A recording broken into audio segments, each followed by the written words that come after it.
Coming up on Mustang World News, War of Words. Donald Trump and Hillary Clinton spar off in their first debate of the general election season, but many Americans have not changed their mind on the perception of the two candidates.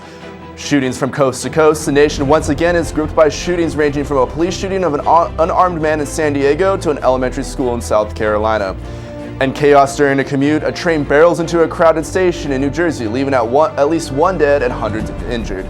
Mustang World News starts now.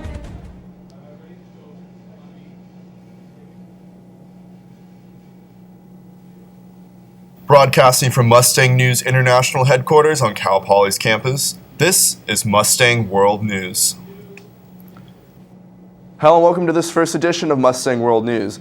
I'm Connor McCarthy. This broadcast is the first of its kind for Mustang News. We hope this 30-minute show will bring a more global perspective to Cal Poly. We begin today with the race for the White House. Monday, Donald Trump and Hillary Clinton faced off in their first debate of the general election season. The debate stayed on track for a short time before spinning off topic and schedule. Words were thrown back and forth to the point where the candidates were attacking each other's stamina of being president. At one point, Donald Trump referenced the drama between him and Rosie O'Donnell. Somebody who's been very vicious to me, Rosie O'Donnell, I said very tough things to her, and I think everybody would agree that she deserves it, and nobody feels sorry for her. With more on this historic debate, we go to Mustang News reporter Ayrton Osley.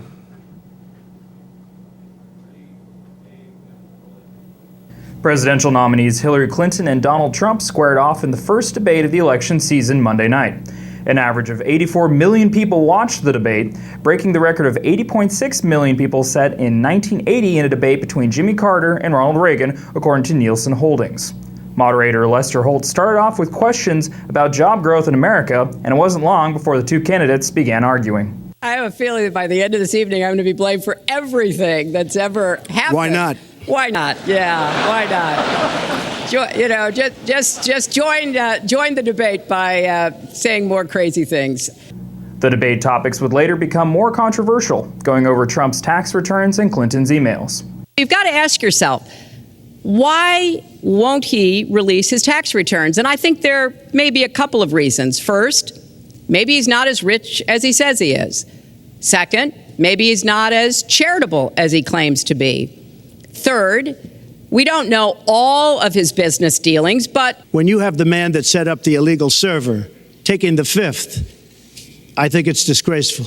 And believe me, this country thinks it's disgraceful. It really thinks it's disgraceful also. By the end of the hour-and-a-half debate, Trump was arguing her lack of stamina to perform as president. as soon as he travels to 112 countries and negotiates a peace deal, a ceasefire, a release of dissidents, an opening of new opportunities in nations around the world, or even spends 11 hours testifying in front of a congressional committee, he can talk to me about stamina. Majority of exit polls showed Clinton as the winner of the debate, including this one from CNN ORC showing her with a 62 to 27% gap. The next debate will be Sunday, October 9th at Washington University in St. Louis. That debate will be more of a town meeting type of setting, with half of the questions coming from the audience. I'm Ayrton Osley, Mustang News. More than 80 million people tuned in to watch the debate, a record-setting number in the 60 years of televised presidential debates. A lot of those watching were undecided voters. Pamela Brown has more on their reaction. We have to restore trust between communities and the police. We have to work to make sure that our police are using the best training, the best techniques, that they're well prepared to use force only when necessary.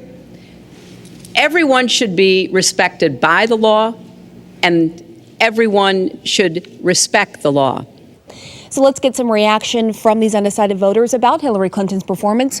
What struck you about her performance? She was prepared. I like that she talked about criminal justice reform because that's one of my biggest issues right now. Tina, did you feel like you connected with her more? Yes, I did. She kept to the point. She tried to stay within the time limit where the other opponent kept interrupting her. And I did like when she finally talked about the infrastructure, which I think is very important with the bridges, the power grid, the roads, because we have got to get that taken care of. And Donald Trump also had some high moments. Here was one of his.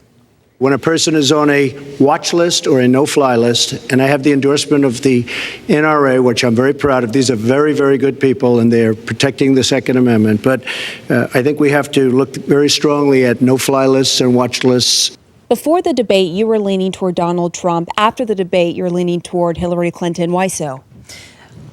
I think in this debate, Hillary was more consistent in her message. She had solid evidence. She has a plan in action, and Donald Trump did not come prepared for this debate, where he didn't have that material with him. He just kept referring to numbers. And you're nodding your head. Oh, yeah, I agree. I feel like Donald Trump didn't answer very many questions. He was all about being in Clinton's face, if you will, and it wasn't appealing at all. All right, so let's get a show of hands. After this debate, who now knows who they're going to vote for? Is that Hillary Clinton? Yes. Anyone for Donald Trump? Anyone who's still undecided, still has no idea who they're going to vote for come November? All right, so a majority of you all still undecided after this first debate. 2 more debates to go. Still a lot to learn about these candidates. When it comes to how honestly candidates were during the debate, we go to Tom Foreman. Amid new fears of rising crime, a controversial police tactic worked its way into the debate, stopping people and frisking them for minor suspicions. Donald Trump, all for it. It worked very well in New York. It brought the crime rate way down. But Clinton knew the facts said otherwise. A spokesman for the police department tweeted crime kept declining even after the practice was largely stopped, with murders down 80% since 1990. And with a federal judge having ruled against the tactic, Clinton hit Trump hard. Stop and frisk was found to be unconstitutional, and in part because it was ineffective. To be sure, Clinton waded into deep water at times, too. At one point, for example, insisting she never flip-flopped over the Trans-Pacific trade deal. You called it the gold standard of trade deals. You said it's the finest deal you've ever seen. No, she does not support it now, but listen to her back in 2012. This TPP sets the gold standard in trade agreements to open, free, transparent, fair trade.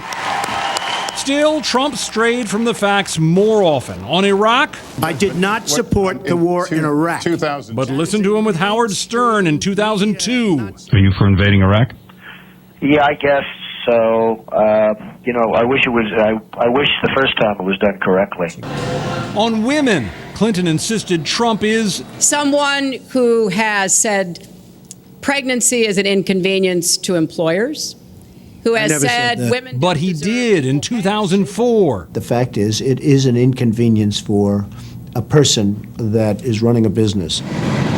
And on climate change. Donald thinks that climate change is a hoax perpetrated by the Chinese. I think it's real. I did not. Science is real. I do not say that. But there it is in a Trump tweet from 2012. Global warming was created by and for the Chinese. Just ahead on Mustang World News, one little girl in Charlotte, North Carolina has a big voice for her city council about the police brutality. And suing the Saudis, Congress overturns President Obama's veto on a bill allowing families of 9/11 victims to sue the Saudi Arabian government for their involvement in the terrorist attacks. When Mustang World News continues. My new dad teaches me all kinds of stuff. Sure. He helps me with homework. That would be 3.6795. Thanks. Yep. He helps me with my decision making. I wouldn't use this one. Ever. And he's even teaching me how to drive. And that's why cars have bumpers. I'm learning so much. You don't have to be perfect to be a perfect parent. Thousands of kids in foster care will take you just as you are. When I was in foster care, I never knew when I would have to move. So I always had my suitcase ready to go. Then one day I was adopted. My new parents opened their hearts and home to me. My parents cook my favorite breakfast for me every morning.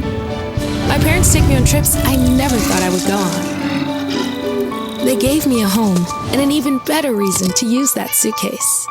My parents aren't perfect, but they're perfect for me. My new mom and I have a lot in common. The great outside. We both love the outdoors. So shiny. That's not a flower. We both love geology. Oh, look.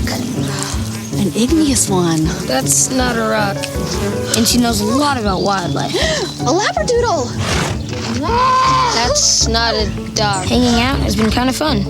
You don't have to be perfect to be a perfect parent. Thousands of kids in foster care will take you just as you are.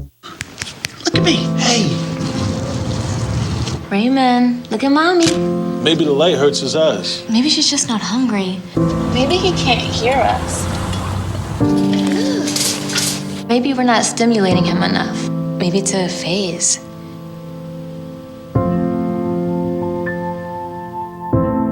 Avoiding eye contact is one early sign of autism. Learn the others today. The sooner it's diagnosed, the better. In a suburb few miles northeast of San Diego, there was another shooting of an unarmed African American at the hands of police officers this past Tuesday. Police killed 38-year-old Alfred Olongo after a confrontation in the city of El Cajon, California. Police said Alfred was acting erratically and not responding to their orders. Alfred pulled an object out of his pocket and went into a shooting stance. Protests have erupted in El Cajon and neighboring suburbs. Activists in the community are calling for justice. It's not a gun. We want to see the whole story. So put the whole video out there. As of now, police are asking for calm as protests continue throughout the San Diego area. From San Diego, we go to South Carolina, where a gunman opened fire on an elementary school, injuring students and staff. Here now is Andy Rose. Reports of a gunman sent parents rushing to a South Carolina elementary school. I just pray for their families, I pray for those kids. I thank God it wasn't mine, but I feel so bad for them. 2 children and a teacher from Townville Elementary were injured after the gunman opened fire Wednesday afternoon. The Anderson County Sheriff's Department says a teenager walked onto the school playground with a handgun and shot 3 people before he was taken down by a volunteer fireman. 1 child and the teacher were released from an area hospital, while the second child remains hospitalized in Greenville after being airlifted there. First responders and school officials credit prior training for saving lives. Anderson 4 schools have all received active shooter training. The quick response by the principal, teachers, and staff kept this horrific tragedy from being much worse. While law enforcement officials have not yet released a motive for the shootings, the coroner says the alleged shooter's father, Jeffrey Osborne, was found dead of a gunshot wound shortly after the suspect was apprehended. Families here are thankful the situation wasn't any worse. And I'm just going to pray that they're okay, and I don't know if they were my daughter's classmates or if they're somebody I knew. I don't know. I just feel so bad. I'm Andy Rose reporting. Also in the Carolinas, residents in Charlotte are still healing after days of rioting and protests last week. One 7-year-old girl had some big words for her city leaders. Here's Scott Wickersman from WSOC in North Carolina. We are black people and we shouldn't have to feel like this. 9-year-old Ziana Oliphant spoke from her heart at last night's city council meeting at a time when adults were shouting in anger.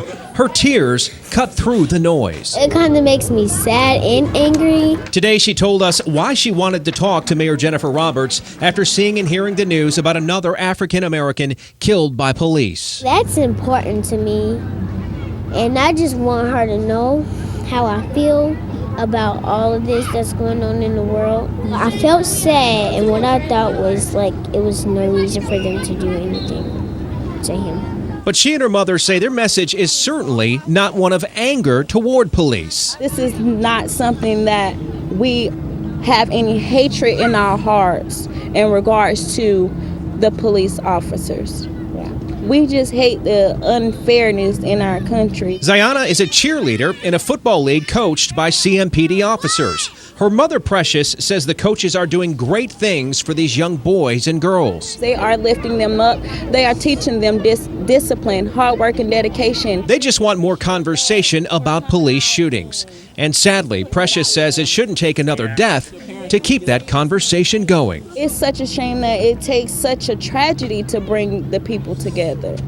You know, it's all about love here.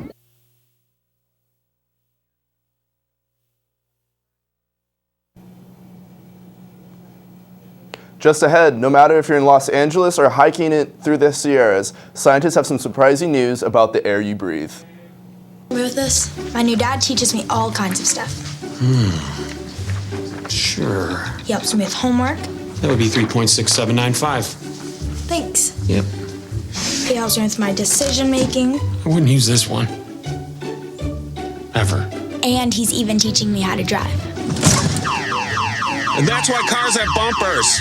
I'm learning so much. You don't have to be perfect to be a perfect parent. Thousands of kids in foster care will take you just as you are. When I was in foster care, I never knew when I would have to move. So I always had my suitcase ready to go. Then one day I was adopted. My new parents opened their hearts and home to me. My parents cook my favorite breakfast for me every morning. My parents take me on trips I never thought I would go on. They gave me a home and an even better reason to use that suitcase. My parents aren't perfect, but they're perfect for me. My new mom and I have a lot in common. The great outside. We both love the outdoors. It's so shiny. That's not a flower. We both love geology. Oh, look.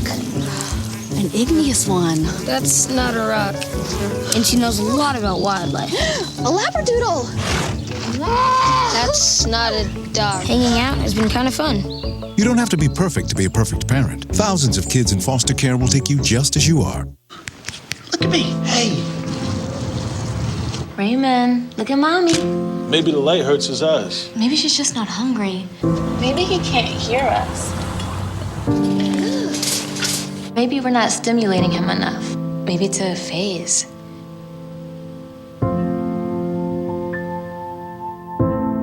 Avoiding eye contact is one early sign of autism. Learn the others today. The sooner it's diagnosed, the better. There was a big victory for families of those killed in 9/11. The Senate overturned a veto for the first time during President Obama's administration. The Senate overturned a bill allowing for families of 9/11 victims to sue the Saudi Arabian government for their involvement in the terrorist attacks. Even though the Saudis deny involvement, President Obama originally vetoed the bill, saying this can open new doors for citizens of other countries to sue the American government. And it's an example of why sometimes you have to do what's hard. And frankly, I wish Congress here had done what's hard. I didn't expect it, because voting, if you're perceived as voting against 9/11 families right before an election, not surprisingly, that's a hard vote for people to take. But it would have been the right thing to do. Those of the House of Representatives is expected to overturn the president veto as well. Having fresh air is a thing of the past, according to a new study released by the World Health Organization. The international group says most of the world's population lives in polluted air. An interactive map released by WHO shows 92% of the population lives in a place where the outdoor air quality fails to meet their guidelines. Scientists are concerned because air pollution can cause damage to lungs, the heart, and even the brain. According to WHO, there are 3 million deaths a year linked to outdoor air pollution. Well, that's Mustang World News for this week. I'm Connor McCarthy from All Us at Mustang News. Thanks for watching. Have a great weekend.